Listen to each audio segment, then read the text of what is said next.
y vamos a explicar, bueno, qué es un contrato, en qué se diferencia o qué tiene en común con otras figuras, otros institutos como el acto jurídico, el hecho jurídico, el negocio jurídico. Vamos a ver las clasificaciones de los contratos, las categorías en las que los estudiosos del derecho han clasificado a los contratos para poder entenderlos mejor. Vamos a ver los requisitos esenciales para su validez, los efectos, y vamos a ver al final de la clase una submodalidad que es la contratación electrónica, y dentro de ella una específica que son los smart contracts. En definitiva, lo que vamos a ver en la clase de hoy son una serie de instrumentos que las personas hemos creado para organizar, para dar un marco de referencia que facilite las actividades de muchos tipos, principalmente las que más nos van a interesar a nosotros son las económicas. Estamos rodeados de contratos por todos sitios, ¿de acuerdo? Cuando acabemos la clase de hoy, probablemente os vais a dar cuenta de que cada vez que salís o entráis de casa, estáis celebrando contratos sin parar, ¿de acuerdo? E importa para la vida económica el tener claros unos conceptos básicos que luego os van a servir en una serie también de materias que vais a tener a lo largo de vuestra formación como contadores, materias jurídicas, eh, que sin unas bases esenciales respecto de algunos elementos, realmente os vais a perder por completo. ¿De acuerdo? Así que, sin más introducciones, vamos a darle al tema. Lo primero que os tendría que decir respecto de los contratos es una serie de nociones previas que vamos a tener que manejar para poder llegar a la noción de contrato.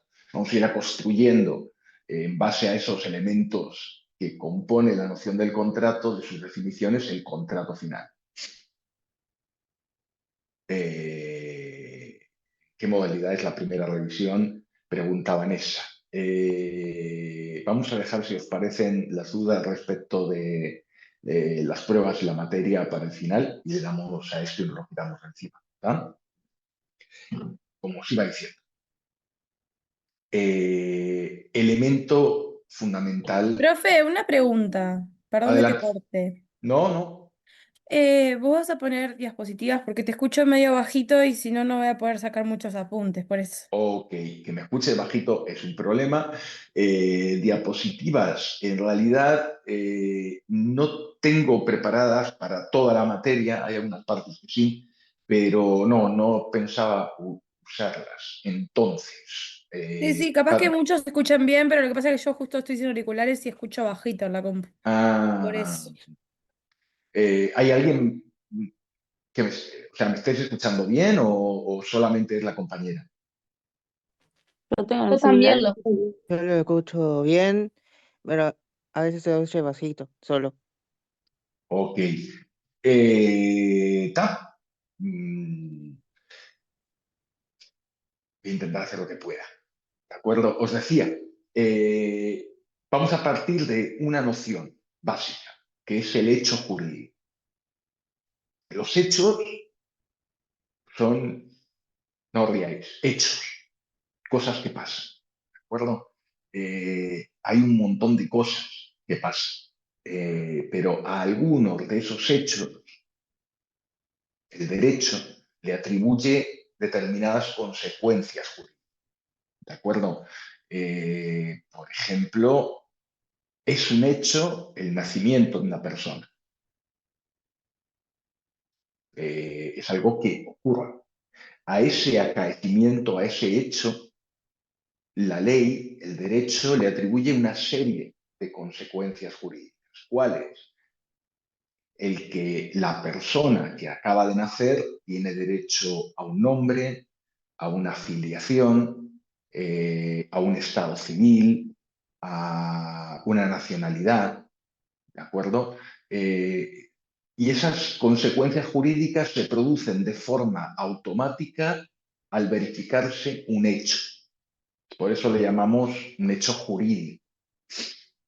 Hay otros hechos que no son jurídicos y, bueno, si me preguntáis a mí, de una forma u otra, casi todos pueden serlo, pero pensad en algunos que se utilizaban en los ejemplos clásicos, como las fases de la luna, el vuelo de los pájaros, son cosas que ocurren y que normalmente no tienen consecuencias jurídicas. ¿De acuerdo?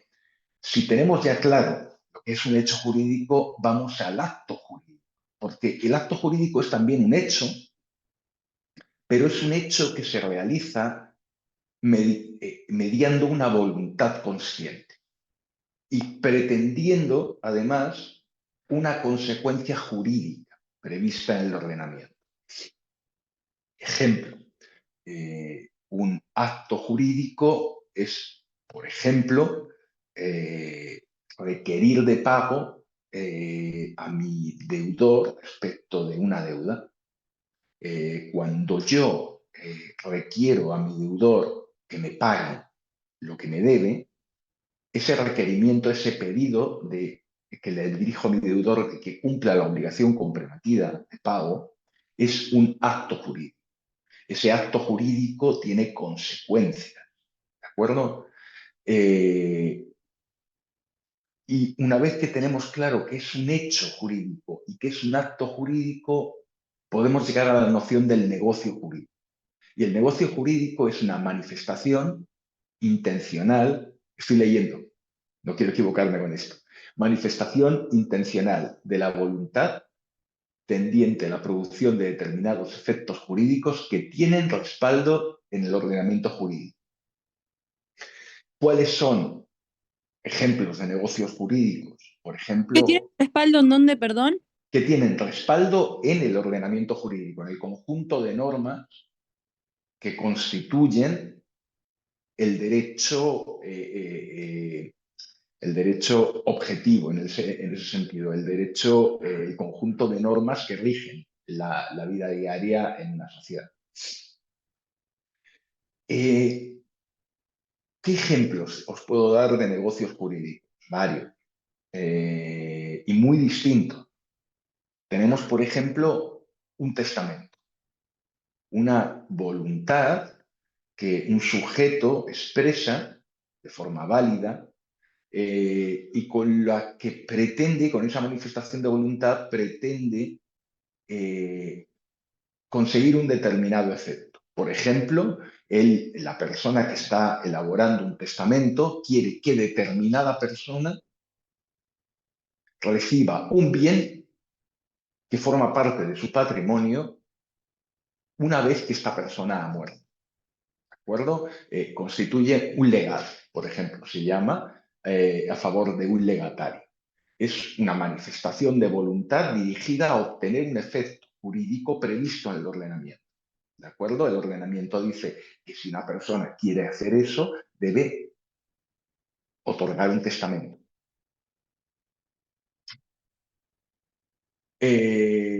Ahí está. Tenéis la guía de clase, que es más o menos el guión que seguimos en todas las clases. Las tenéis todas en EVA. ¿Está?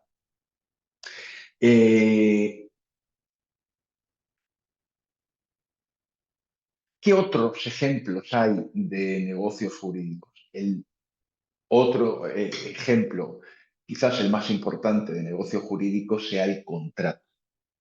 Y el contrato es un negocio jurídico, pero en el que se dan, confluyen dos o más voluntades. Es una subcategoría de negocio jurídico. Todos los contratos son negocios jurídicos, pero no todos los negocios jurídicos son contratos. Ejemplo, Os acababa de hablar del testamento. El testamento no es un contrato, ¿de acuerdo? Y disculpad cuando agarre ejemplos de vosotros, va a ser el compañero que vea arriba. Pero imaginaos que a mí, Agustina Lartegui, me parece que es una persona muy simpática, que ha sido muy buena conmigo toda la vida, y mañana me voy a un escribano y otorgo un testamento. Y le dejo como legado mi celular. Buenísimo. A Agustina no le he preguntado nada. A Agustina no le he preguntado si ella quiere aceptar ese legado. Agustina no está de acuerdo en que, o en desacuerdo porque no ha expresado ninguna voluntad respecto a que ella vaya a recibir este bien cuando yo me muera. El testamento es un acto unilateral, es algo que hago yo porque tengo derecho a hacerlo y que si está bien hecho tiene consecuencias. Pero no es un acuerdo entre mi voluntad, sí, me pide Manu que comparta la pantalla de la guía, no hay problema, voy ahí. Tun, tun, tun.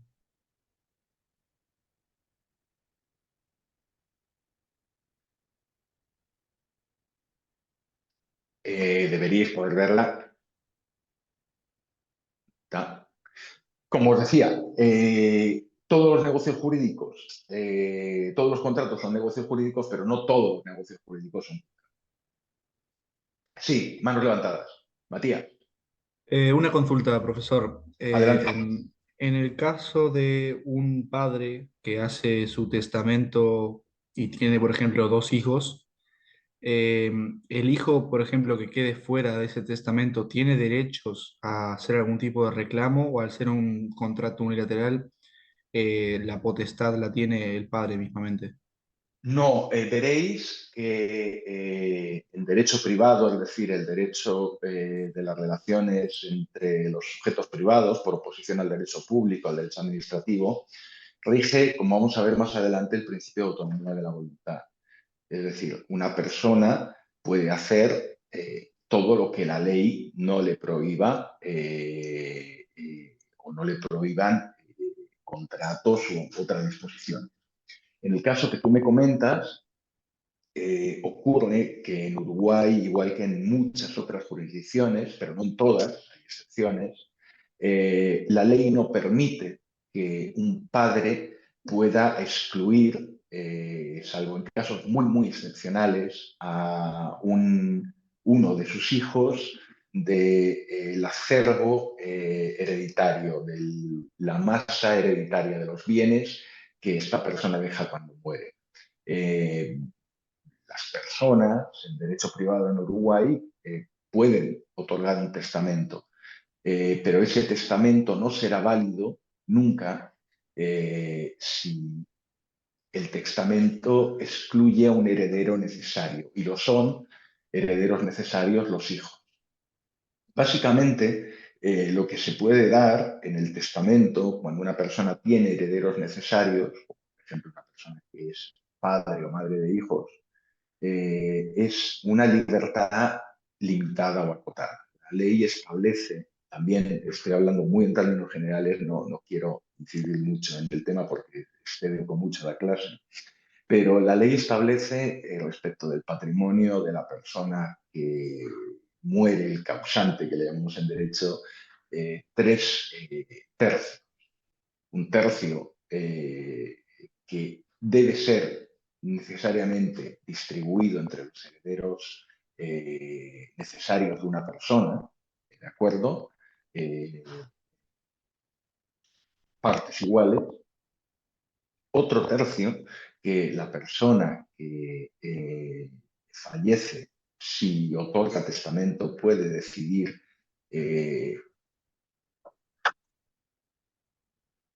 disponer de él y dirigirlo a alguno de sus herederos necesarios, es decir, le llamamos tercio de mejora.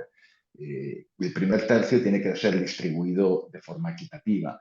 El segundo tercio puede ser distribuido entre las personas que son herederos necesarios conforme a la voluntad del testador, de la persona que está otorgando el testamento. Luego, por último, hay un tercio de libre disposición con el que sí, la persona que ha fallecido puede hacer lo que quiera. Respondiendo a tu pregunta, al ser un negocio jurídico unilateral, el otorgamiento de un testamento, sí, obviamente, si uno de los hijos fuera excluido en vulneración de las leyes que establecen la libertad de disposición de los bienes en mortis causa, porque el testamento sí podría evidentemente impugnar ese testamento y muy probablemente sería declarado nulo. No sé si te he respondido. Sí, sí, o sea, la pregunta quedó bien respondida. Por ejemplo, un caso excepcional, cortito nomás, puede responder sí o no, igual no hace falta extenderse, si no, no extendemos mucho la clase. Por ejemplo, en un caso de que uno de los dos hijos, por ejemplo, a ver, eh, no sé, el padre se enferma y no puede valerse por sí mismo, y uno de los dos se hace cargo y el otro no, el que no se hace cargo podría ser excluido por abandono, por algún motivo similar, al ser un Tendría que adulto ser, mayor. tendría que ser muy grave. Mira que el derecho uruguayo, ese principio general que no permite excluir a los herederos necesarios del acervo hereditario, está muy, muy asentado. Si quieres pensar en supuestos en los que se podría excluir, yo creo que deberías pensar más en atentados contra la vida de tu progenitor o algo por el estilo. Es más por ahí. Ok, ok, muchas gracias. ¿De acuerdo? Son cosas serias, feas, peludas. Me gustaría que os quedarais más con la idea en general de que sí, que hay límites tanto a la capacidad, a la voluntad, a la posibilidad de contratar, de celebrar contratos, como de realizar actos jurídicos, otros negocios jurídicos que vienen dados por la ley, los contratos y las buenas costumbres. ¿De acuerdo? Eh, Como os decía, el contrato requiere para su existencia, para nacer a la vida jurídica, de la confluencia de dos o más voluntades. ¿De acuerdo? En un contrato típicamente tenemos una o varias partes, tenemos dos o más partes en las que cada una de ellas van a expresar una voluntad, ¿de acuerdo? Coincidente o concurrente en ese contrato, y de esa expresión de voluntad concurrente van a surgir efectos jurídicos. ¿De acuerdo? La definición que tenéis en la guía, y que es bastante simple, más o menos dice que el contrato es un negocio jurídico, es un acuerdo de voluntades entre dos o más sujetos mediante el cual se estipulan determinadas condiciones y se generan obligaciones que se deben cumplir. O la definición que os ponen del Código Civil, que dice que el contrato es una convención, un acuerdo, por el cual una parte se obliga para con la otra, o ambas partes se obligan recíprocamente a una prestación cualquiera. Esto es, a dar, hacer o no hacer alguna cosa. La clasificación que hace el código de los tipos de obligaciones que surgen de los contratos es bastante buena. Porque básicamente, si pensáis, todas las cosas a las que las partes en un contrato se pueden obligar pueden ser reconducidas, pueden reducirse a esas tres categorías. Yo en un contrato me puedo obligar a dar algo, puede ser dinero, una cosa específica, una cosa genérica. Me puedo obligar a hacer algo, me puedo obligar a hacer una obra, me puedo obligar a prestar un servicio, o puedo obligarme a no hacer. Por ejemplo, puedo obligarme a no construir en una parte de la finca cercana a la finca aledaña, el predio aledaño. Me puedo obligar a no Por Profe, ejemplo, sí, tenés el audio un poco cortado. tengo el audio cortado, todo el mundo me escuchó cortado. Sí, igual ahora se arregló. Ahora creo que sí, sí, sí. Capaz que era la Ok. conexión. Y sí, puede ser. ¿Qué os decía? Sí, el, el concepto de contrato como acuerdo de voluntades entre dos o más sujetos, ¿de acuerdo?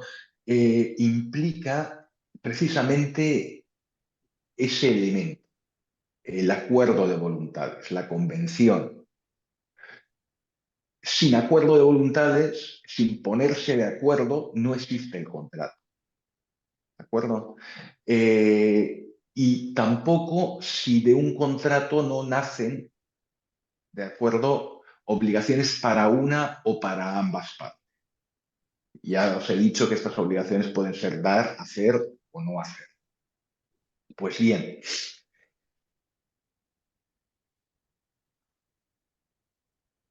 además dice el Código Civil que cada una de las partes que figuran en un contrato, es decir, deben ser dos o más, que pueden estar integradas por una o por varias personas. Por ejemplo, hace poco estaba viendo un contrato de arrendamiento rural, ¿de acuerdo? En el que una persona jurídica en este caso, una sociedad, arrendaba un campo para criar ganado. Bueno, por un lado estaba como arrendataria esa persona jurídica, esa sociedad que estaba arrendando el campo. Y por la parte arrendadora eran 6, 7 personas que eran todos los herederos del dueño original de ese campo. Es decir, que una parte estaba integrada por 6 o 7 personas y la otra parte por una sola, por un solo individuo. Por eso dice el código que cada parte puede ser una o muchas personas. Respecto de la clasificación de tratos, ya os digo que la utilidad de clasificarlos viene dada por la necesidad de entender los efectos que estos producen. Y cuando podemos ascribir un contrato a alguna de estas categorías, resulta más sencillo el entender cuáles son todos los efectos que produce ese contrato. Así bien, la primera clasificación que podemos establecer es la que distingue entre contratos unilaterales o bilaterales, ¿de acuerdo? También puede haber una tercera clase que es multilateral, como por ejemplo un contrato de sociedad, pero no nos compliquemos con eso ahora. Hablemos de contratos unilaterales y bilaterales. Los contratos unilaterales son aquellos que solo imponen obligaciones para una de las partes contratantes. ¿De acuerdo? Las obligaciones bilaterales son aquellas que implican o suponen obligaciones para las dos partes.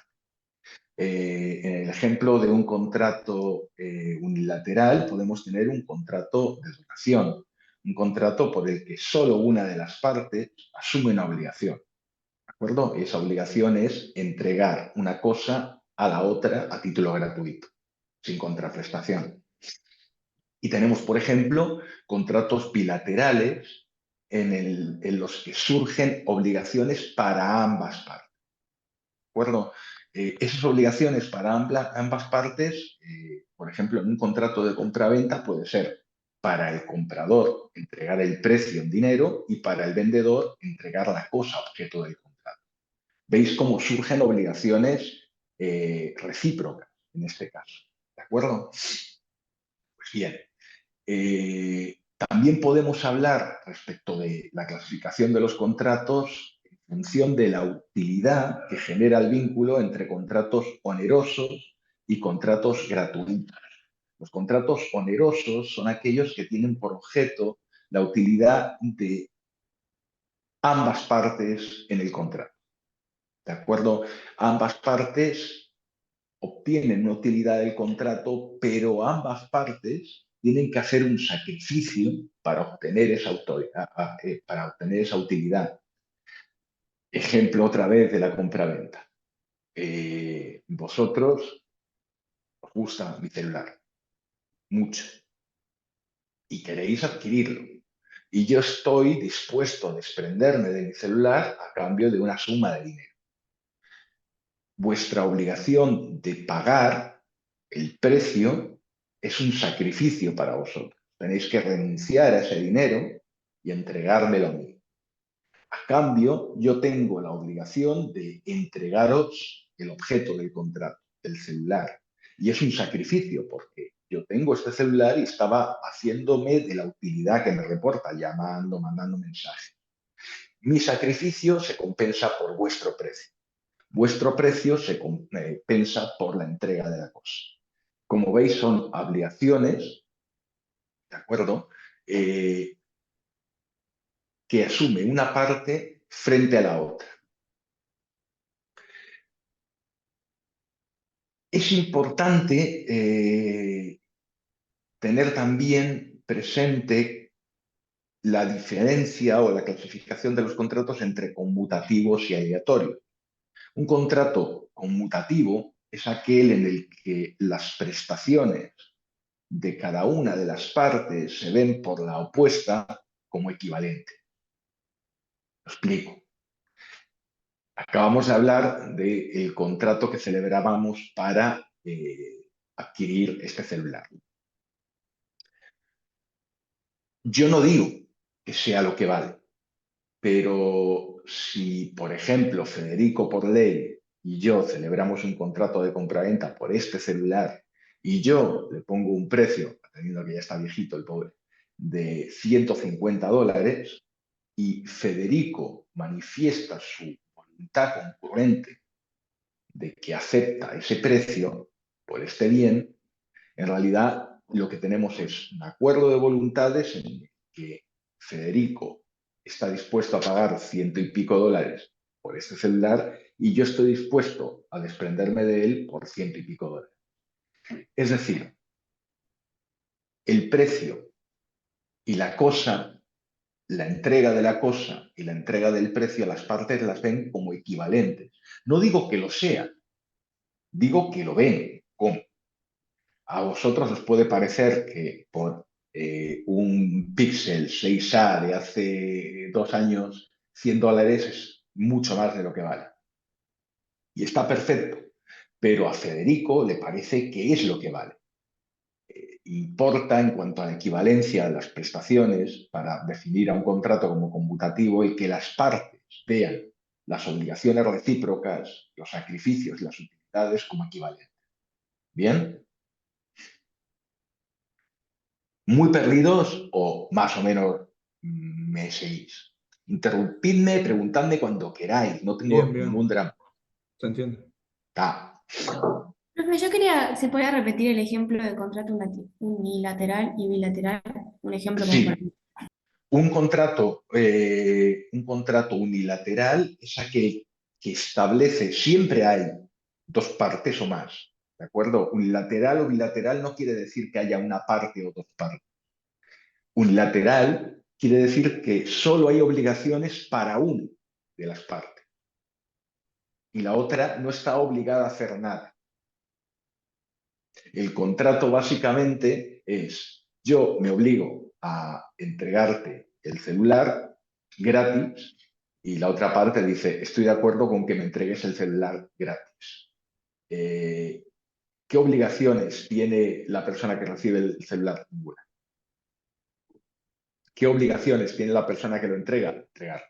El contrato unilateral solo establece obligaciones para una de las partes. En cambio, celebrando un contrato de compraventa del celular, una de las partes tiene una obligación que es entregar la cosa, el vendedor, y el comprador tiene otra obligación, que es entregar la tarasca que constituye el precio en dinero. ¿Bien?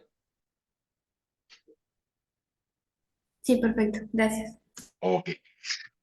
Os decía que un contrato conmutativo es aquel en el que las obligaciones de ambas partes se ven como equivalentes. ¿Y qué es un contrato aleatorio? Un contrato aleatorio es un contrato en el que las prestaciones a las que pueda últimamente, en último caso, estar obligada cada una de las partes, no tienen por qué ser equivalentes. Y las partes no las ven como equivalentes, que es lo más importante. ¿De acuerdo?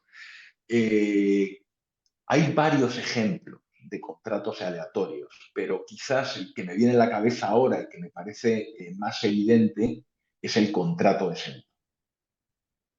¿De acuerdo? Tener presente lo que hemos dicho de un contrato de compraventa.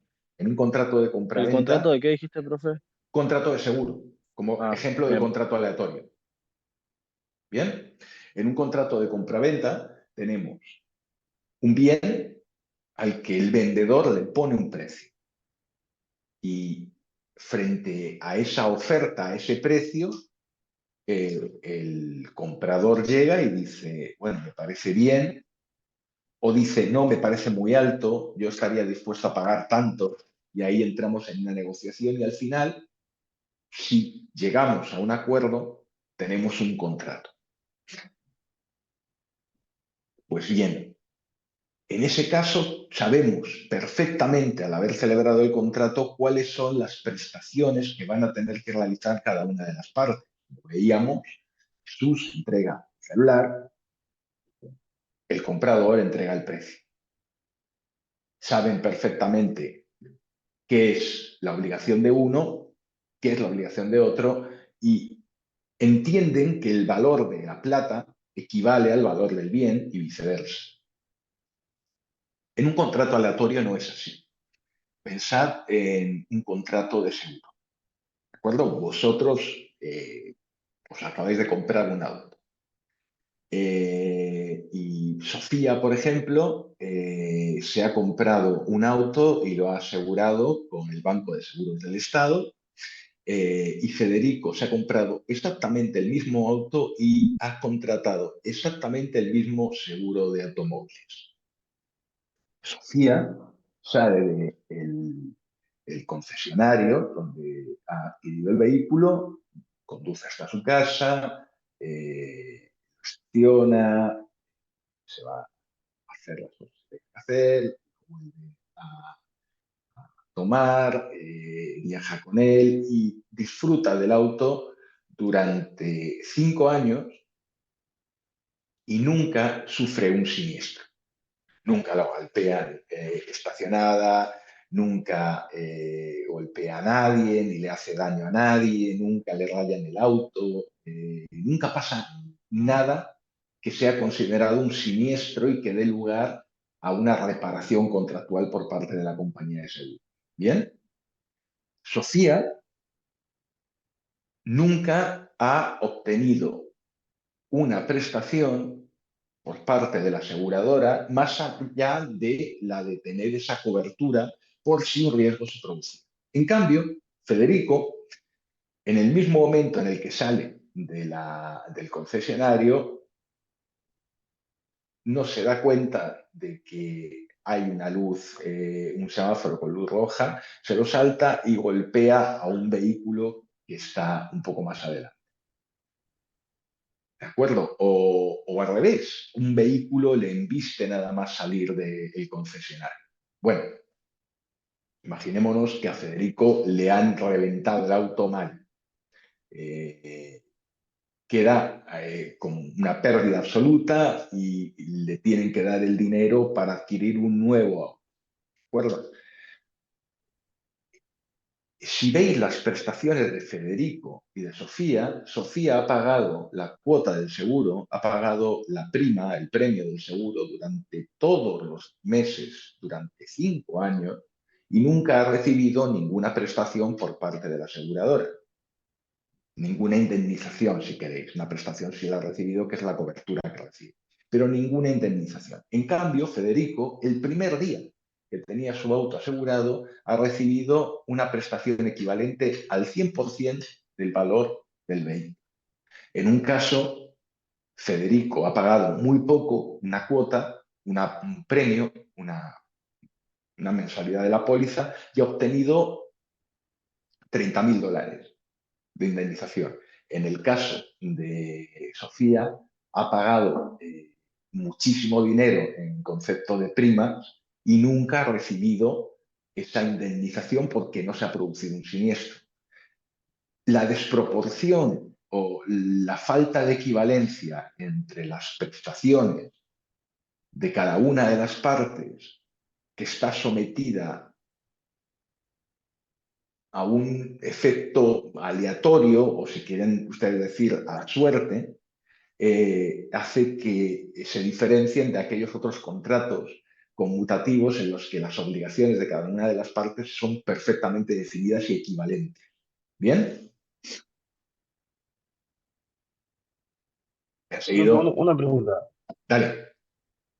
¿Cuál es la diferencia entre el contrato oneroso y el conmutativo? Porque en ambos casos es recíproco tanto la utilidad como la obligación, ¿o Claro. no? Un contrato oneroso, ¿de acuerdo? Puede ser sin ningún problema conmutativo y un contrato oneroso puede ser sin ningún problema aleatorio. Un contrato oneroso es simplemente aquel en el que si tú quieres ganar algo, tienes que perder algo. ¿Eso me he explicado? Si tú quieres tener una campera fachera y linda, tienes que comprometerte a pagar el precio de esa campera. ¿Quieres una campera? Tienes que poner la tarasca. Eso es, eso es un contrato oneroso. Un contrato de compra-venta, tú tienes que poner dinero para hacerte del bien. Tienes que sacrificarte para obtener un beneficio. Un contrato gratuito es un contrato en el que una de las partes obtiene una utilidad sin tener que realizar ninguna prestación, sin tener que comprometerse a ninguna obligación. ¿Bien? Tanto en un caso como en otro, pero especialmente en el caso de los contratos onerosos pueden ser conmutativos o aleatorios. Ejemplo, el contrato conmutativo oneroso de la compraventa. En la compraventa, como hemos dicho hace un momento, quieres una campera, tienes que dar un precio. ¿De acuerdo? Las equivalencias entre la prestación, lo que te gusta la campera y el dinero que quieres pagar por ella, y el valor que le otorga el vendedor a la campera y el dinero que tú le das se ven como equivalentes. Y lo son, por lo menos para las partes. Ahora bien, un mismo contrato oneroso puede ser aleatorio. En el caso del contrato de seguros, a cambio de tener la cobertura de los riesgos que se producen, de los riesgos asegurados, tú pagas un premio, pagas una prima, ¿de acuerdo? Todos los meses. Si se produce un siniestro, te van a indemnizar y vas a obtener esa utilidad, que es que me paguen, que me reparen el daño que he sufrido en mi patrimonio. Que no se da el siniestro, la compañía de seguros no va a tener que hacer ninguna prestación, no va a tener que pagar nada. En ese sentido, es un contrato aleatorio porque lo que tiene que pagar la compañía de seguros a su cliente puede ser mucho, poco o nada en función de que se produzcan siniestros. En cambio, lo que tiene que pagar el cliente de la compañía de seguros está perfectamente establecido en el contrato. ¿Me he explicado? He jodido esto, ¿eh? No, no os voy a engañar. Es muy embarullado y se mezclan los conceptos, unilateral, bilateral, gratuito y oneroso. Pero en realidad pensad que es simplemente una forma de clasificar las obligaciones y que tiene por objeto entender y poder aplicar las normas de forma correcta a cada uno de los contratos.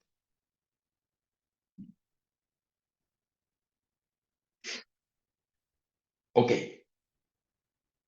vamos con la última clasificación. La ley distingue también entre contratos consensuales y contratos solemnes. Y aquí es importante distinguir algo que normalmente nos lleva muchas veces a equivocarnos, incluso a la gente que lleva ejerciendo la profesión mucho tiempo por cómo nos apropiamos del lenguaje común y lo utilizamos de forma impropia cuando estamos trabajando. La ley distingue, como decía, entre contratos consensuales y solemnes. Y para entender la diferencia, os tengo que explicar primero que un contrato es un simple acuerdo de voluntades, ¿de acuerdo? Y que la inmensa mayoría de los contratos, la abrumadora mayoría de los contratos, son consensuales. ¿Qué quiere decir consensual? Que no requieren ninguna forma. Esta mañana he salido de casa y me he tomado un ómnibus hasta el Ministerio de Ganadería. Al llegar a la puerta de ese ómnibus, me he subido, he sacado mi tarjeta, la he acercado a una máquina y me ha emitido un billete. Bien, hemos celebrado un contrato de transporte. Un contrato de transporte en el que yo he asumido una obligación que es pagar el precio del pasaje y el transportista ha asumido la obligación de llevarme en las condiciones en las que presta el servicio a mi destino. ¿De acuerdo?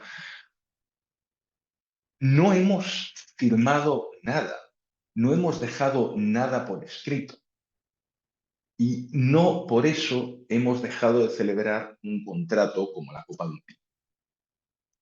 Bien, cuando vais al kiosco y pedís una Coca-Cola y 150 gramos de frutos secos, estáis celebrando un contrato de compraventa. Un contrato en el que una de las partes se obliga a entregar Coca-Cola y frutos secos y la otra parte a pagar su precio en dinero. Por eso os decía que la inmensa mayoría de los contratos que se celebran en el mundo no tienen ninguna forma, no tienen ningún requisito de solemnidad, que es a lo que se le llama una forma determinada cuando esta es exigida por el derecho para que el negocio jurídico, para que el acuerdo de voluntades, para que el contrato genere determinados efectos. La regla en derecho uruguayo y en muchísimas otras jurisdicciones es que la norma es que los contratos son consensuales y la excepción es que algunos contratos son solemnes. Es decir, si la ley no dice nada, si las partes no dicen nada, un contrato se perfecciona, nace la vida jurídica, por el mero acuerdo de las voluntades sin que sea requerida forma específica alguna. Solo cuando la ley pide para que un determinado contrato tenga validez o genere determinados efectos, una forma específica es que ésta puede requerirse. Ejemplo, como os había dicho, no necesito firmar un contrato para que la obligación que asumo al llegar al kiosco y comprar la Coca-Cola, para que ese contrato se haya celebrado de forma perfectamente válida. Porque la ley no establece que la compraventa en general tenga que responder a una forma, mucho menos escrita. Puede ser un acuerdo de voluntades verbal, puede ser... Pero la ley no lo requiere, requiere una forma específica. Ahora bien, para determinadas compraventas, por la importancia que tienen los bienes que se transan, por la necesidad de abaratar los costos de información en una economía para que se puedan celebrar con confianza ese tipo de negocios, la ley pide una determinada forma, que es la forma escrita, para que el negocio de compraventa de un bien inmueble tenga todos los efectos que la ley le otorga, debe celebrarse por escrito y mediante escritura pública, intervención de un fedatario público. Pero os digo, es importante que tengáis presente, y esto es mucho más fácil decirlo que luego recordarlo cuando estamos hablando, que un contrato no es necesario que esté escrito. que un contrato puede hacerse verbalmente y es un contrato. Muchas veces nos encontramos preguntando a los clientes, pero ¿existe un contrato? Como si fuera moco, como si no se hubiera llegado a un acuerdo de voluntades entre mi cliente y la otra parte. Lo que realmente le estoy preguntando a mi cliente es, ¿hicieron un contrato por escrito? Porque identificamos contrato con forma escrita. Y esto no es en absoluto así. ¿De acuerdo? Para nada. De hecho, es justo lo contrario. La regla es que ninguna forma es requerida para celebrar un contrato más allá del acuerdo de voluntades. Otra cosa muy distinta es el tema de la prueba. ¿Cómo pruebo una obligación si no hay una forma escrita, si no la firmamos, si no certificó las firmas un escribano? Bueno, en determinados casos será más difícil, en otros más fácil. El derecho admite muchas más pruebas que el contrato escrito, aunque también las limita. No se acepta, por ejemplo, la prueba de testigos para probar obligaciones por un importe superior a determinadas unidades reajustables, por ejemplo. Es una de las excepciones. Pero como regla, está bien tener presente que la mayoría, o sea, que los contratos, salvo cuando la ley lo exige, no requieren ninguna forma, son consensuales. ¿Por qué importa saber las reglas? Precisamente por algo que hacemos en derecho. Cuando establecemos una regla, cualquier excepción que se haga a esa regla debe ser hecha de forma expresa.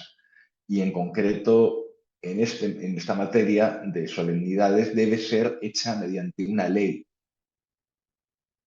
¿De acuerdo? Para que sea necesaria una forma, por ejemplo, forma escrita, para atribuir efectos jurídicos a un determinado contrato, si no hay una ley que dice que tenga que ser así, no lo es. Da igual que sea la costumbre, da igual que sea lo que se hace siempre, no es un requisito ni de validez ni corta los efectos que el contrato puede tener. Si os parece, siempre procuro parar 5 minutos en el medio de la clase. Paramos 5 minutos y nos vemos exactamente a la 1 menos 5. ¿De acuerdo? Bueno, De acuerdo. Es una pregunta retórica, en realidad no es una democracia, no lo estamos sacando a voto, pero paramos 5 minutos y nos volvemos a juntar a menos 5. ¿De acuerdo? vale. Chao.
Pues bien, si os parece, Profe, ¿le puedo hacer una consulta? adelante, por favor. Disculpe la molestia. A mí no me quedó muy claro cuándo era un contrato consensual y cuándo era solemne. Claro. Eh, por ejemplo, eh, este fin de semana ha salido a disfrutar la noche. No, La semana anterior, sí. bien. Por casualidad, y si soy muy indiscreto, me dices, pero no habrá sido a un local bailable, un boliche, algo por el estilo, Sí. y capaz que te has tomado algo. No, no. Pon que te lo has tomado. Y no Eh, sé. No, un vasito pon- nomás. no, ahí está. No sé con moderación, Sí, pero ahí va, con moderación. de repente con moderación te apeteció tomarte con los amigos una cerveza y te acercaste a la barra del boliche y le dijiste al tipo, quiero una cerveza, lo que sea. Y el tipo te la sirvió y tú le diste la tarjeta de débito, te la pasó por el POS y te cobró. ¿De acuerdo? Capaz que ni le preguntaste cuánto costaba, porque ya has ido tantas veces al sitio que ya sabes cuánto cuesta la cerveza. Acabáis de celebrar un contrato de compraventa. Un contrato de compraventa celebrado de forma perfecta, perfeccionado y cumplidas las obligaciones de las dos partes, casi todo en ese espacio de tiempo. Tú has hecho una oferta de precio que ha sido aceptada por el vendedor te ha entregado un vaso con cerveza bajo el entendido de que lo que se enajena es solo la cerveza, no el contenedor, el vaso lo tienes que devolver, no te lo puedes llevar, eh, pero habéis celebrado un contrato. Tú has entregado el precio y has hecho tuya la utilidad de la cerveza, que es bebértela, que rica está, que fresquita y disfrutar de ella. Eso es un contrato consensual, un contrato que se ha celebrado y se ha perfeccionado únicamente porque tú y el bolichero os habéis puesto de acuerdo. ¿Hasta ahí bien? Impecable, impecable. Pero, ¿qué es un contrato solemne? Es un contrato que para que tuviera efectos jurídicos, o en algunos casos incluso para que tenga validez, la ley requiere que se haga de una determinada forma. No una específica, en cada caso requiere una solemnidad específica. Por ejemplo, la ley podría haber decidido que la importancia del consumo de cerveza en la sociedad uruguaya es tanta que la compraventa de cerveza debía celebrarse de forma escrita. Así que para comprar una cerveza de forma válida y que entregando el dinero tuvieras derecho a exigir que te entregara la cerveza, la ley puede haber requerido que se haga de forma escrita. Así que el bolichero tendría allí una pila de contratos, cada vez que se le acerca algún joven con ganas de tomar una cerveza, le pasaría un contrato, el cliente lo firmaría y lo firmaría el bolichero, se entregarían el precio y ahí sí surgiría la obligación de requerir al cliente la tarasca y el cliente exigir la cerveza. Eso parece muy ridículo en el caso de la compra de cerveza porque no lo requiere la ley. En cambio, si tú quieres, por ejemplo, celebrar un contrato de compraventa respecto de un bien inmueble, para que ese contrato genere todos los efectos que la ley prevé, para que sea válido, requieres celebrarlo mediante una forma, que es la forma escrita, y una forma especial de forma escrita, que es la escritura pública, aquella escritura que es autorizada por un escribano público. ¿De acuerdo? Sin esa forma, muchos de los efectos jurídicos del contrato de compraventa de un bien inmueble no se producen. La ley no lo soporta, porque la ley quiere que las compraventas de bienes inmuebles se realicen de forma escrita y que se registren en los registros públicos y que intervengan en esos negocios jurídicos fedatarios públicos, escribanos. En cambio, el legislador no ha tenido a bien que en la compraventa de cerveza a la barra de los boliches intervengan escribanos y se celebre de forma escrita. ¿Por qué? Básicamente, cuando se pide una solemnidad es porque el derecho ha considerado que ese acto es demasiado importante o implica derechos y obligaciones de una entidad tal que es bueno pedir esta forma que facilita la prueba. ¿De acuerdo? Es simplemente eso. No firme contratos en los boliches, por último, como consejo. Muchas gracias, sí, quedó claro. Gracias, profe. Muy bien. Eh,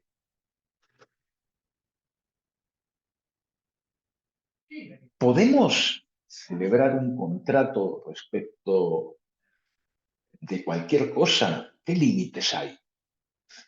Mirad, el principio en derecho privado, es decir, en el derecho que rige las relaciones entre sujetos de derecho privado, ustedes son sujetos de derecho privado, yo soy un sujeto de derecho privado, el Estado no es un sujeto de derecho privado, la DGI no es un sujeto de derecho privado, la Intendencia Departamental de Montevideo no es un sujeto de derecho privado, son todos esos sujetos de derecho público. Pero cuando las relaciones se establecen entre sujetos privados, como ustedes y yo, de nuevo, la regla es la autonomía de la voluntad en nuestro derecho, el derecho uruguayo, y en muchos otros derechos, no en todo, ¿de acuerdo? Pero en nuestras tradiciones jurídicas, el principio básico que rige las relaciones de derecho privado es el principio de la autonomía de la voluntad, de la autodeterminación.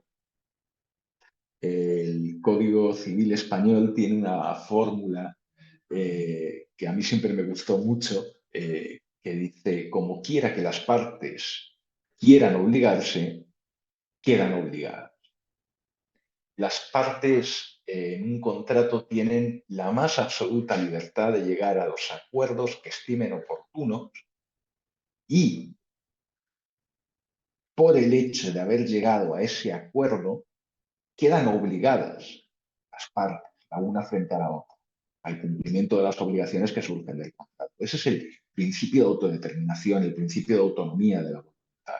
¿De acuerdo? Como quiera que nos queramos obligar, nos podemos obligar. Podemos pactar contratos respecto de cualquier cosa que no prohíba la ley, la costumbre, ¿de acuerdo? O el orden público. Eso quiere decir que no hay límites a nuestra capacidad de contratar. Bueno, sí, sí que hay, unos cuantos. Precisamente veíamos un ejemplo que no venía referido a un contrato, sino al derecho sucesorio. Nos explicaba cómo en derecho civil uruguayo una persona no puede disponer con completa libertad de sus bienes para el momento en el que se vaya a morir. Para el momento en el que se muera, yo no puedo disponer de mis bienes como se me canta. En derecho español funciona exactamente igual en derecho común, pero como saben, y si no se lo explico, en España, digamos que algunos departamentos, algunas comunidades autónomas y algunos territorios dentro de las comunidades autónomas es muy complejo, tienen un derecho civil propio. Y, por ejemplo, en el derecho foral navarro, una persona puede legar o disponer de sus bienes con absoluta, casi absoluta libertad. ¿De acuerdo? Y en Madrid no. Puedes heredar a un hijo, por ejemplo, igual que en Uruguay, pero si vives en Navarra con completa libertad. Por eso os digo que muchos de estos conceptos que estamos viendo, si bien son muy obvios y muy generales en el mundo, no dejan de tener excepciones importantes y no dejan de ser una decisión de política legislativa, una norma que nos hemos puesto de acuerdo en Uruguay en seguir, en el que hay límites a la autonomía privada de la voluntad. Por ejemplo, para determinados actos, su contratación está fuera del comercio de los hombres, ¿de acuerdo? Eh, por ejemplo, no es válida una convención en la que su objeto sea una persona humana. No se puede comprar o vender una persona humana. Y la convención que tenga por objeto la compraventa de una persona humana es nula.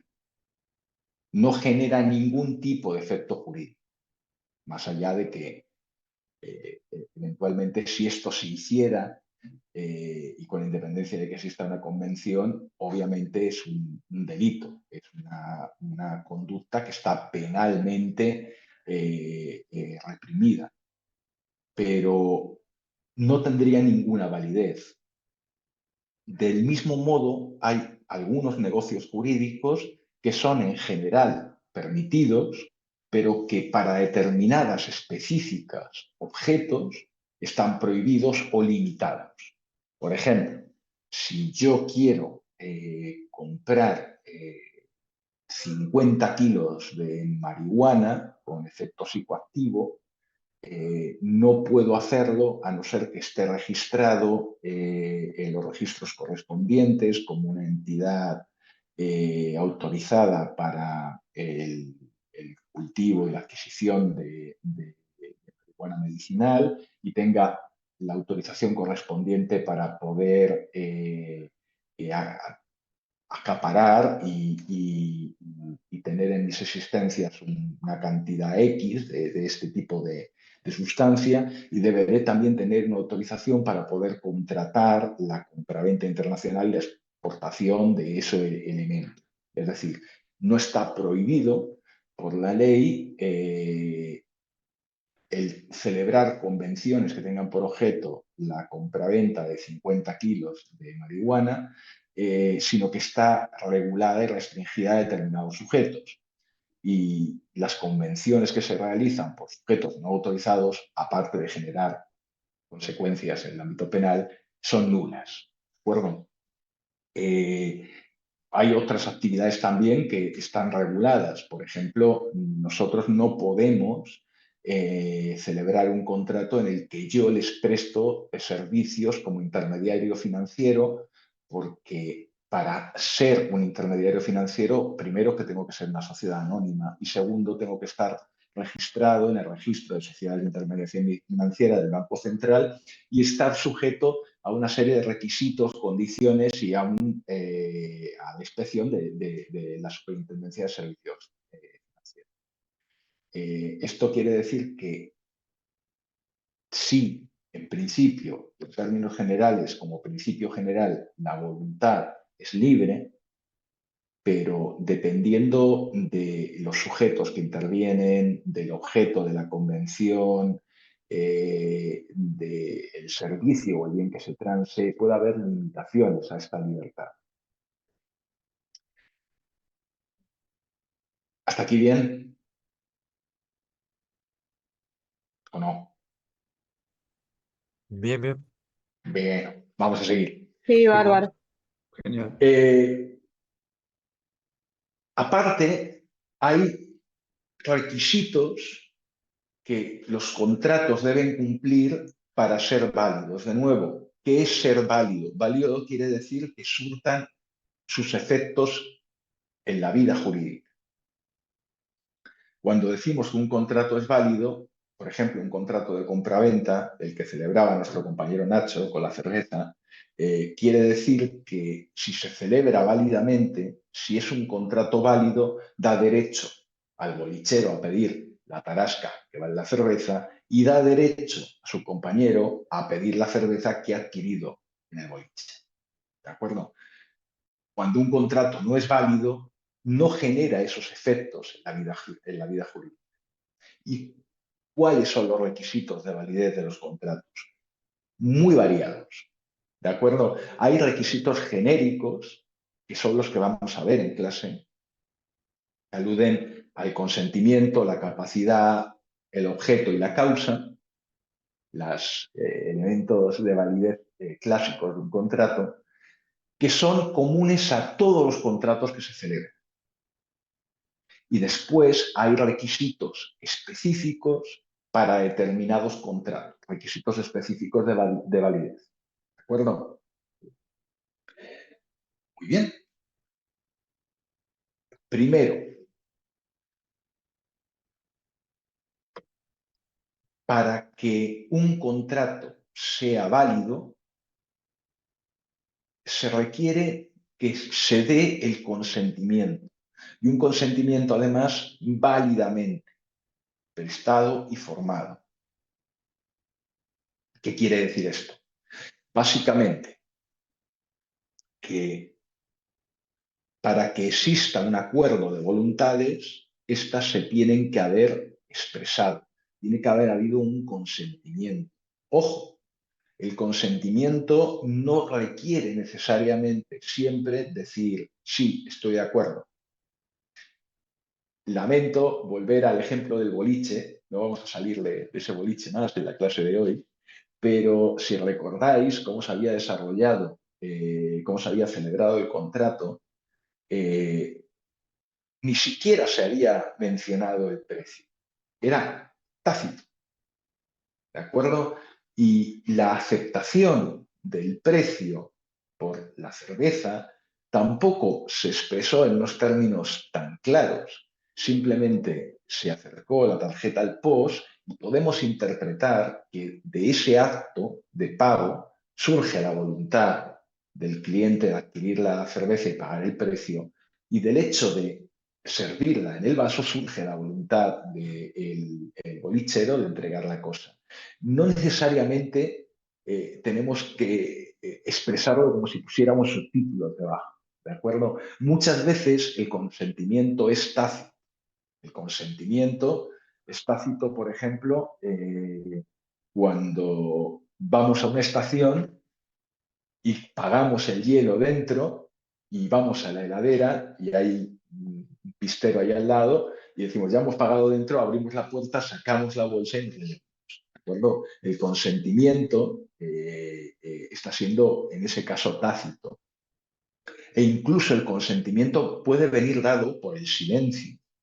El silencio en algunos contratos se interpreta como aquello de que el que calla otorga, habéis oído esa expresión. Bueno, en derecho a veces el silencio equivale al consentimiento.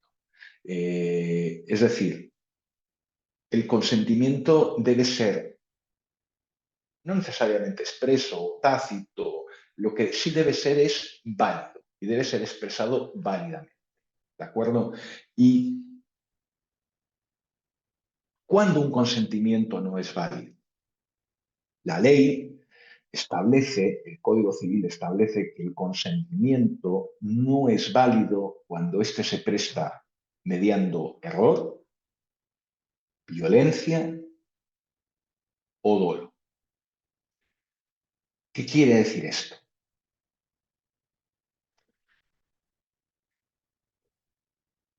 Primero, el consentimiento del que estamos hablando es un consentimiento que existe, pero es un consentimiento que está viciado, pero existe. Yo he prestado mi consentimiento en un contrato, pero la ley entiende que las circunstancias que rodean mi consentimiento hacen que éste no sea válido y que por tanto el contrato no se tenga perfeccionado ni puedan exigirse ni puedan derivarse de ese contrato consecuencias.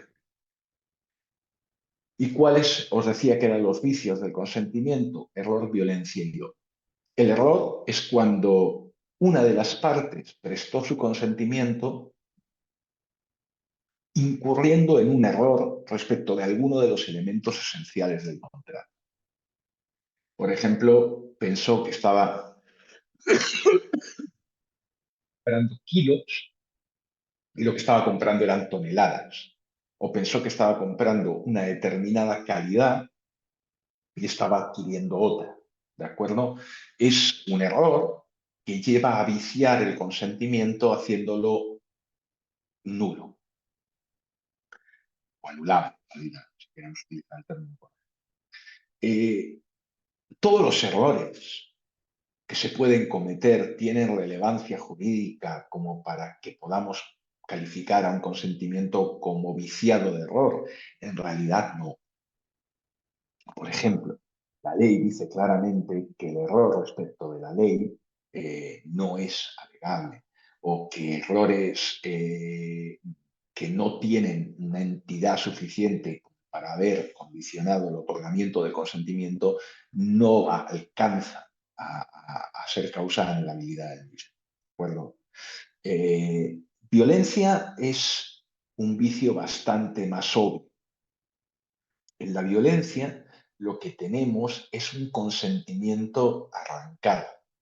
Es un consentimiento que se presta, sí, pero que se presta porque el sujeto que lo otorga está siendo amenazado, por ejemplo. Tienes que prestar tu consentimiento a este contrato de compraventa en el que vendes tu casa a este señor por 1.500 pesos. O si no, vamos a ir de tarde a tu casa y te vamos a partir las piernas en muchos trocitos chiquitos. O lo vamos a hacer con tu gato, o lo vamos a hacer, o te vamos a amenazar con algún mal ilegítimo si no prestas tu consentimiento. ¿De acuerdo? Esa amenaza,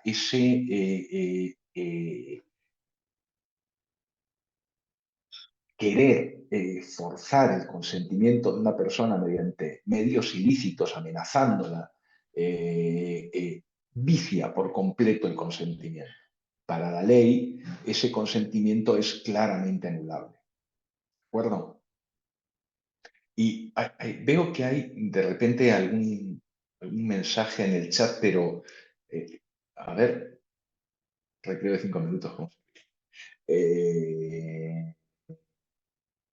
Ya está repartiendo las piernas. Bien, efectivamente, no. Quiero dejar bien claro que de lo que estamos hablando aquí es de la amenaza con un mal como medio para arrancar el consentimiento de un sujeto. ¿De acuerdo? Pero igual el consentimiento tiene que existir. ¿De acuerdo? Si lo que hay es, imaginaos, es un ejemplo bastante peliculero, pero imaginaos una persona a la que la ato a una silla, la agarro a la mano y le muevo la mano en el espacio donde pone su firma. ¿De acuerdo? Esa persona no está prestando su consentimiento para nada.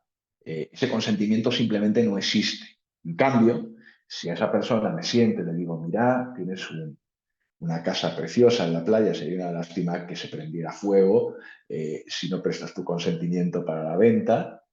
Ahí evidentemente estaría prestando un consentimiento viciado por violencia que sería anulable sin la menor duda. ¿Bien?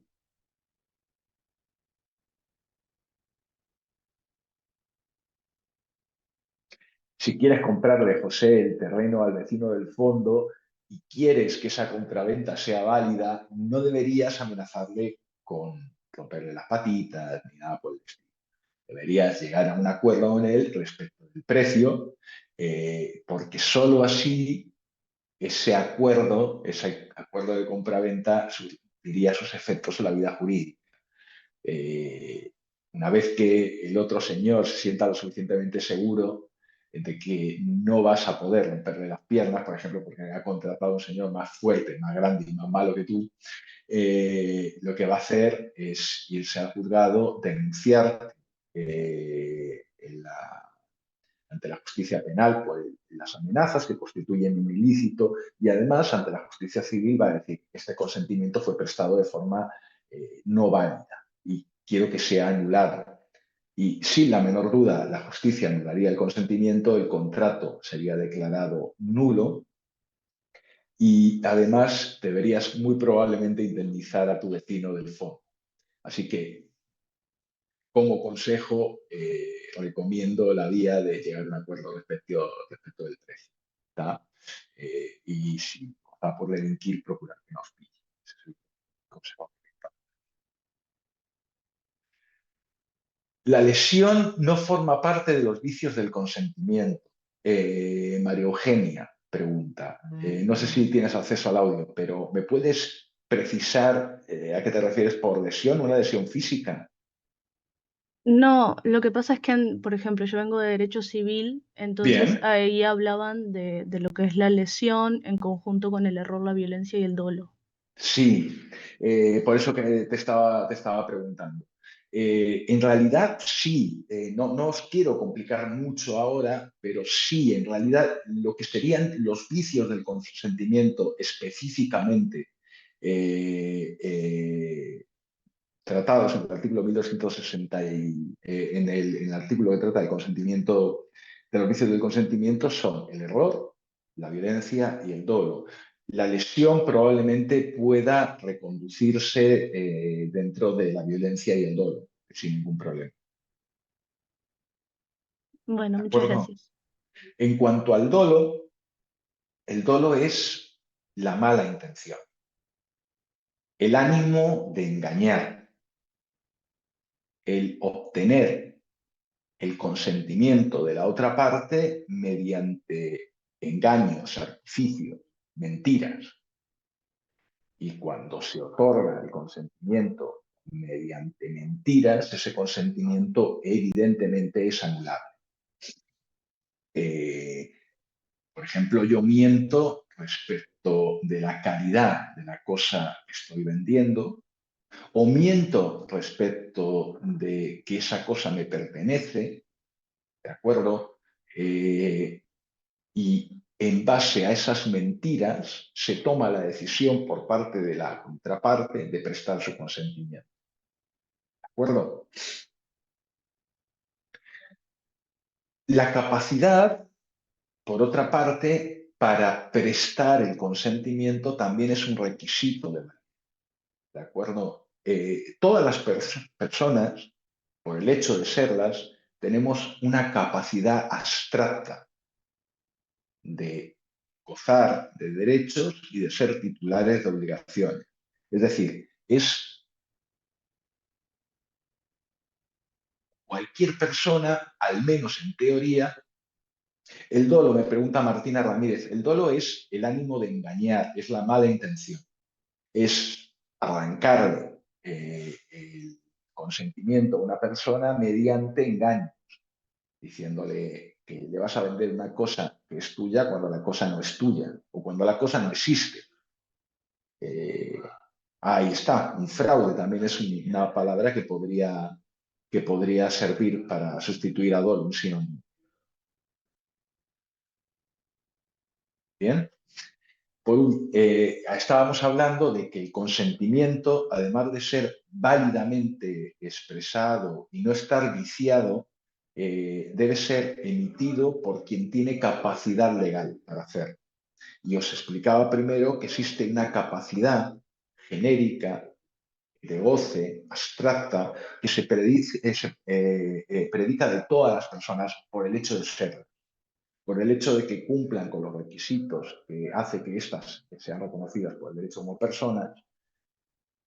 Todos nosotros tenemos una capacidad de goce de ser titulares de derechos y obligaciones. Pero, por cómo, y aquí obviamente es una mezcla de cuestiones genéticas y de cuestiones legales, de cuestiones históricas que evolucionan y de cuestiones que son de tipo biológico, influyen en la ley, la capacidad no se otorga a todos los sujetos de forma idéntica, ni esa capacidad la tenemos de forma idéntica a lo largo de toda nuestra vida.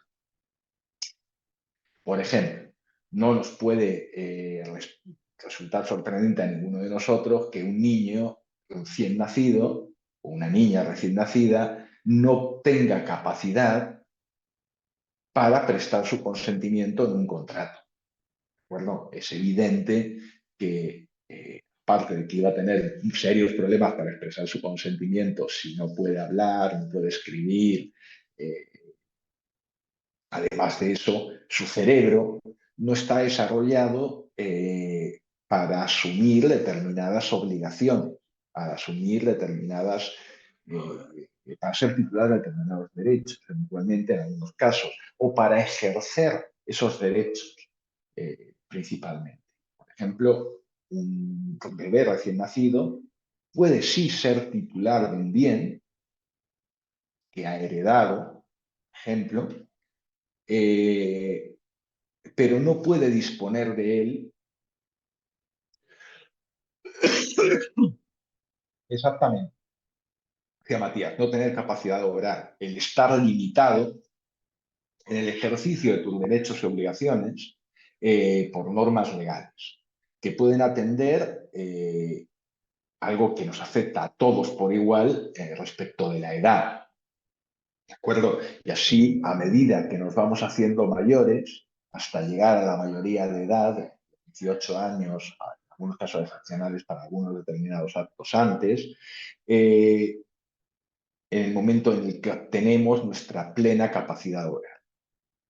Antes de eso, se establecen diferentes hitos, diferentes capacidad absoluta, capacidad relativa, etcétera, etcétera, que van regulando nuestra capacidad, que en algunos casos y para algunos negocios jurídicos requiere que esa capacidad de la persona que tiene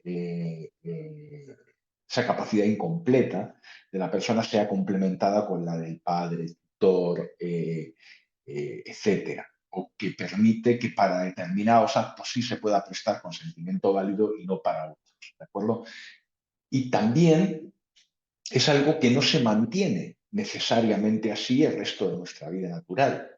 Por ejemplo, pueden darse limitaciones a la capacidad que vengan dadas por el deterioro cognitivo, por ejemplo, que una persona sufra una enfermedad mental o un deterioro propio de la edad, y eso haga que se limite su capacidad de obrar, requiriéndose, por ejemplo, que la ejerza un tercero, como por ejemplo,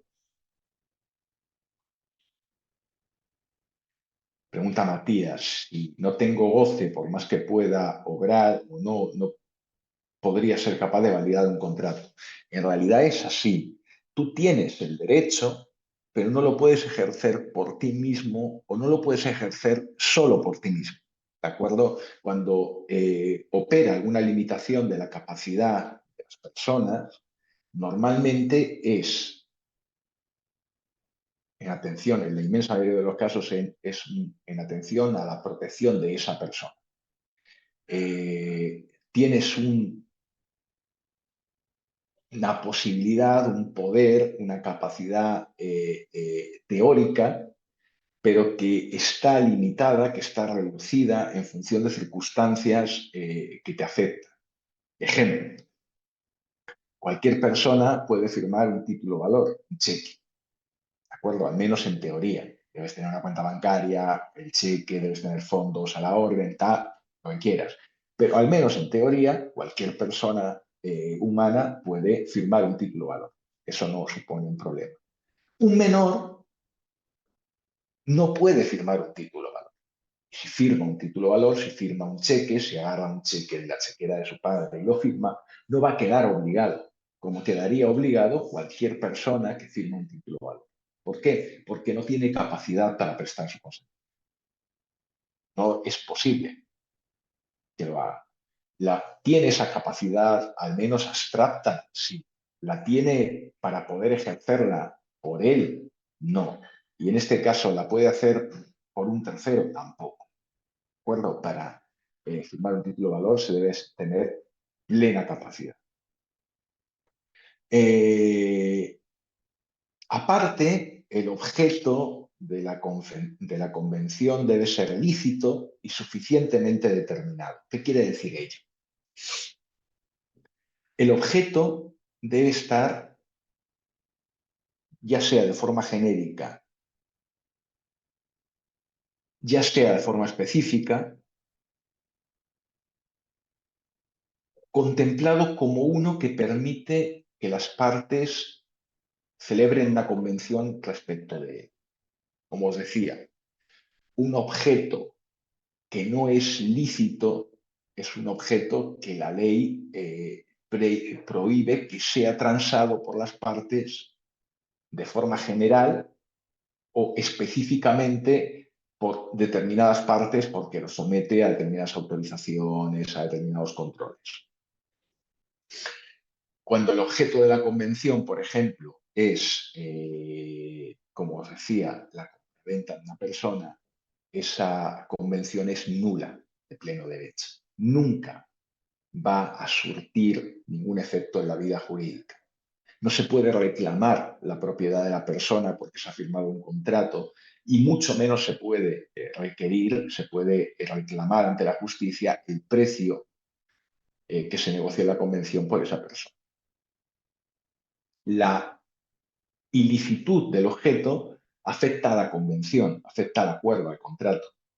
¿De acuerdo? Y siendo nulo el objeto del contrato, es nulo el contrato.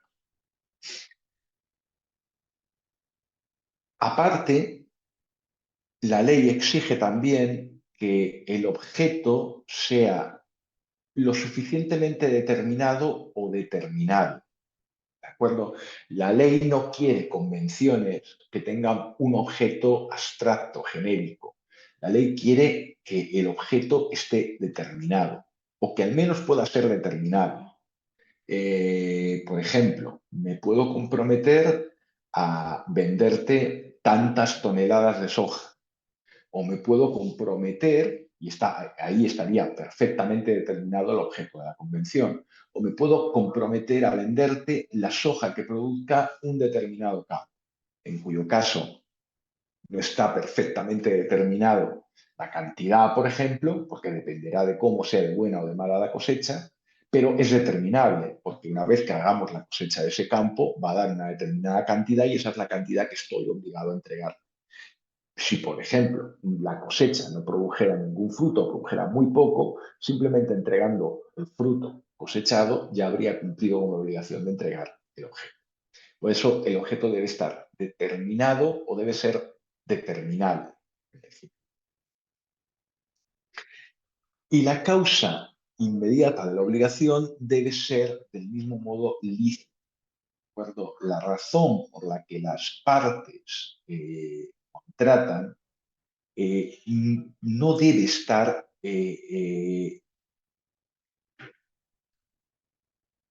¿cómo decir?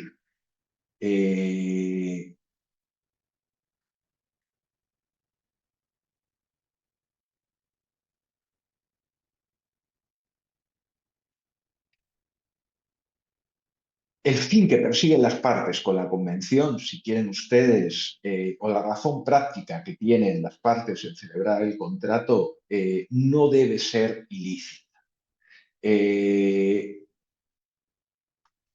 En los contratos onerosos, por ejemplo, nos dice el artículo 1237 del Código Civil que la causa para obligarse por cada contratante es la ventaja a aprovechar que le procura la otra parte. ¿De acuerdo? Y en los contratos gratuitos, que es la mera liberalidad, el bienhechor. Esas serían las causas que tienen los contratos. Y cuando esta cláusula es ilícita, es ilegal, ¿de acuerdo? Ello provocaría la nulidad de la convención. ¿De acuerdo? Del mismo modo, cuando no hay causa en un contrato, la convención también sería nula. Os puedo dar como ejemplo de un contrato sin causa, un contrato aparente, un contrato que solo es una cáscara, que solo es una apariencia. ¿De acuerdo? Las partes no quieren con el contrato celebrado cumplir no tienen por objeto el que aparece realmente en el contrato, sino uno distinto, ilícito o inexistente. Por ejemplo, celebran un contrato de compraventa para hacer parecer que un bien ha salido del patrimonio de una persona cuando no ha sido así. Simplemente se quiere crear una apariencia jurídica de que ese bien ha salido. ¿De acuerdo? Y en este caso de lo que estamos hablando es de un contrato que no tiene causa y que sería nulo, esta razón.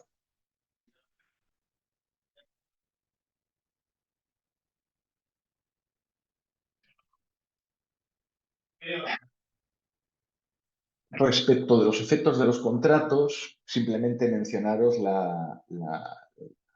el aforismo de que son ley entre las partes.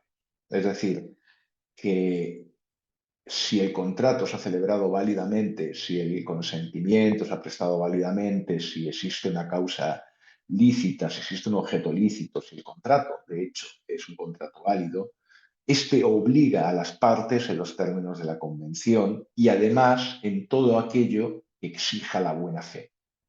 La ley entiende que por más que no lo prevea un contrato, si la buena fe de los contratantes exige, aparte de cumplir con lo específicamente acordado, otro tipo de obligaciones, ello también es exigible.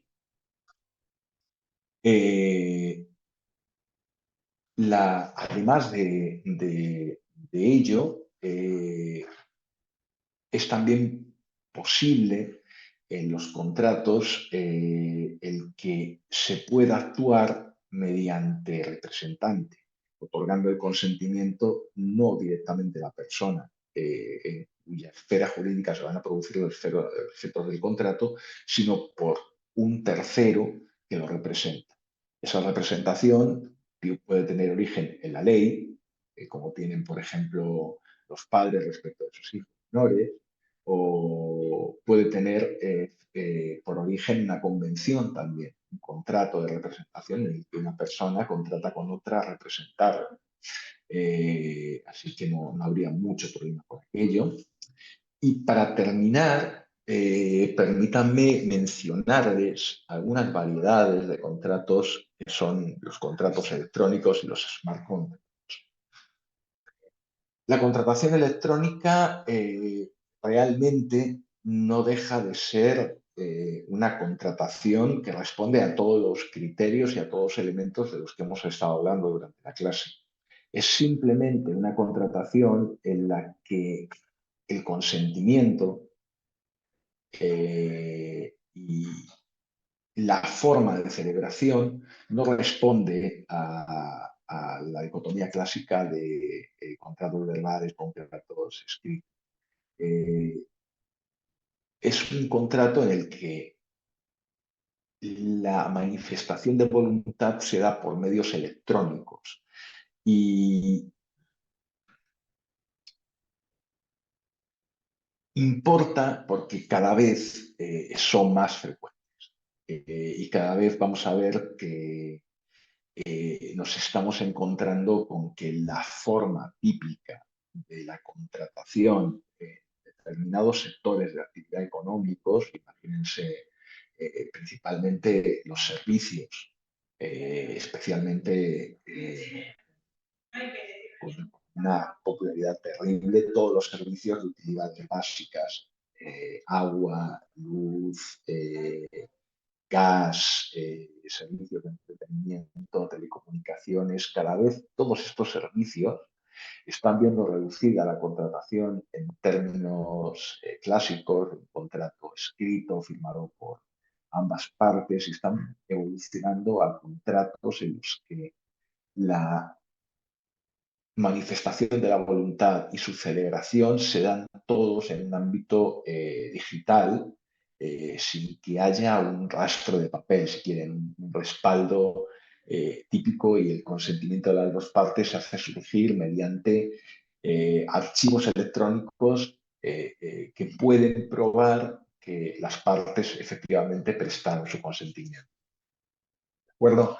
Esta contratación electrónica responde a los principios de equivalencia funcional, es decir, que lo que se obre por medios digitales debe cumplir o debe satisfacer los requisitos establecidos para ese contrato cuando no se celebra por medios digitales, sino que se celebra por medios ordinarios, ya sea por escrito, ya sea mediante el acuerdo verbal. El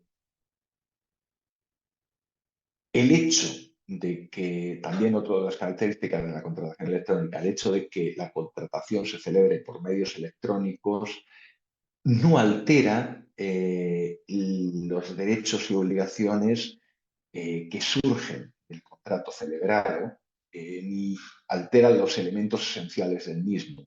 Lo que no quiere decir, y esto es importante que lo tengan en cuenta, que el hecho de que un contrato se celebre de forma electrónica en determinados ámbitos, como por ejemplo el derecho de consumidores y usuarios, sí tiene consecuencias para la ley. ¿De acuerdo? Por ejemplo, la compra-venta hecha por medios telemáticos establece plazos para el desistimiento unilateral del comprador que no se producen necesariamente cuando esa compraventa se realiza por medios ordinarios.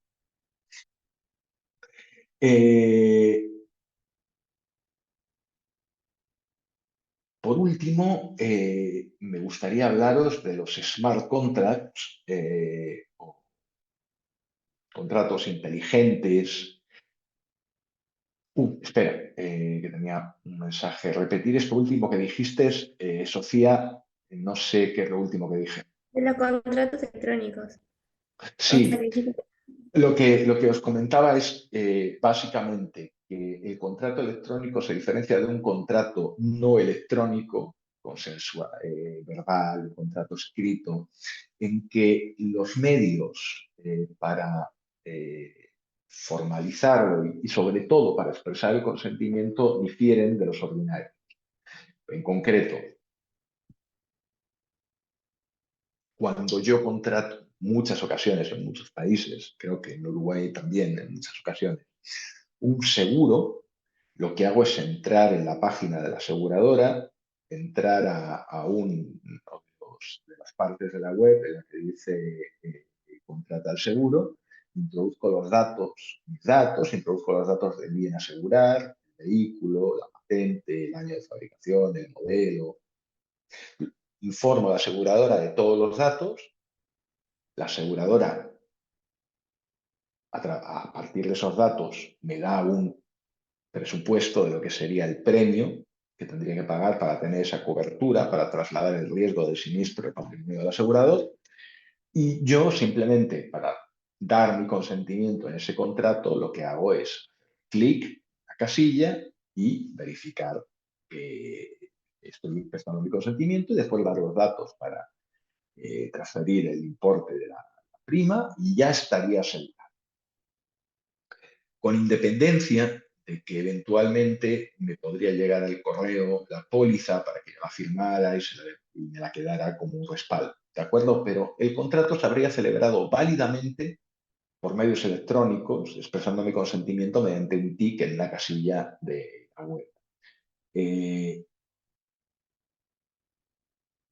Los principios que rigen esta contratación electrónica por medios electrónicos son básicamente esos, equivalencia funcional.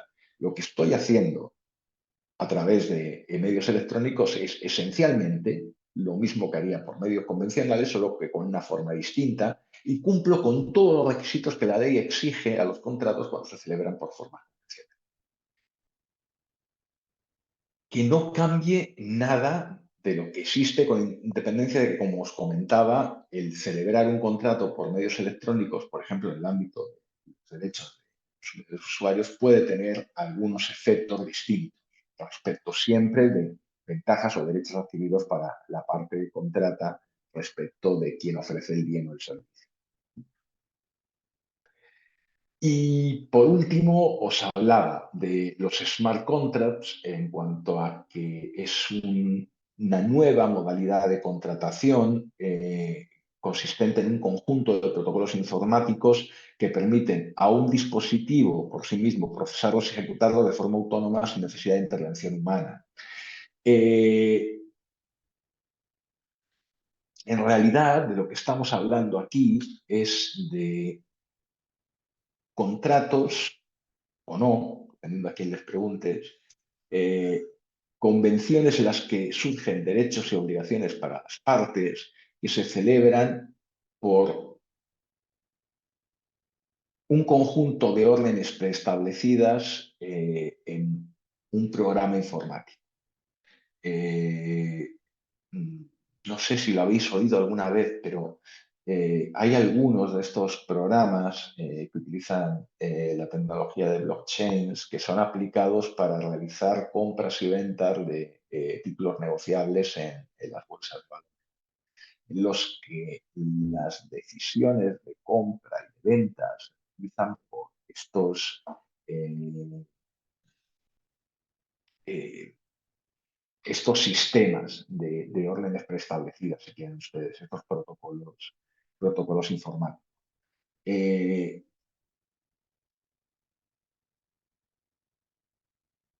Puede que haya quien dude de la naturaleza contractual de estos contratos. Yo personalmente creo que lo son, por más que la decisión humana que interviene en la transacción específica esté presente, sí se puede trazar esa decisión humana al consentimiento prestado para utilizar esa herramienta.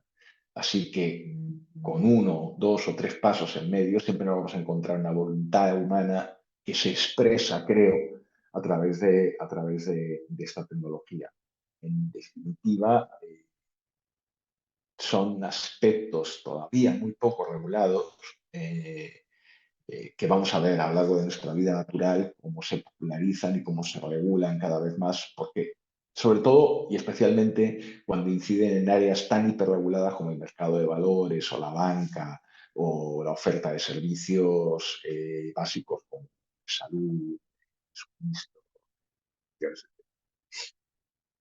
Y con esto y un bizcocho, si os parece bien, dejamos la clase por aquí y prometo no volver a somear el hocico hasta que llegue una clase que vaya de algo que realmente conozca, que es el derecho concursal. Así que nos vamos a ver al final del semestre y ahí os hablaré del derecho que rige la insolvencia, el procedimiento que trata la insolvencia en Uruguay, que es de lo que trabajo, que es de lo que sé.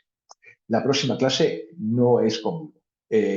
Así que espero que esto os haya servido. Os pido disculpas porque es una suplencia y no trabajo exactamente. Estos son conceptos que tengo desde hace un montón de tiempo, pero igual cualquier duda que tengáis en la clase de solicitud de dudas los vemos. Fiamma, ¿tenías la mano levantada?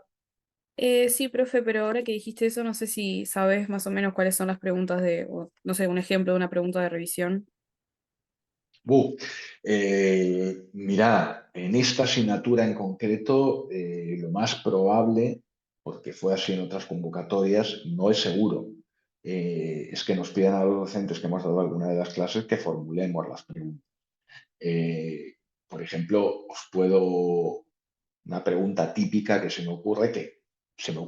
me parece que es obvia, es hablarle del consentimiento, por ejemplo, en los contratos y preguntaros si sabéis cuáles son los vicios que afectan a este consentimiento.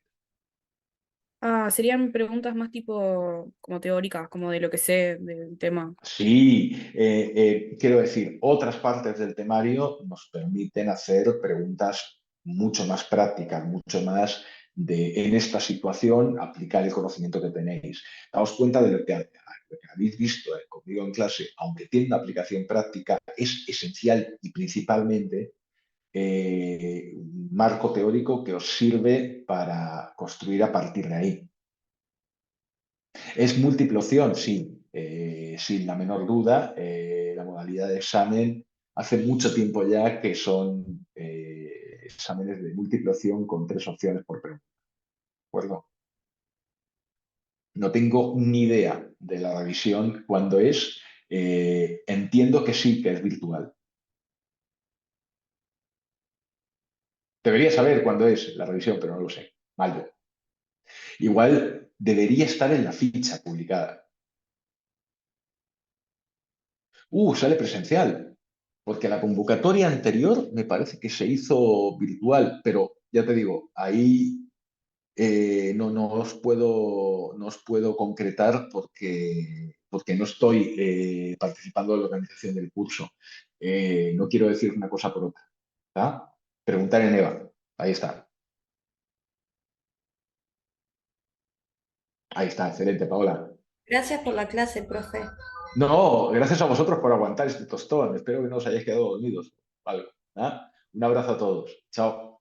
Nos vemos, profe. Sos crack, sos crack. Chao.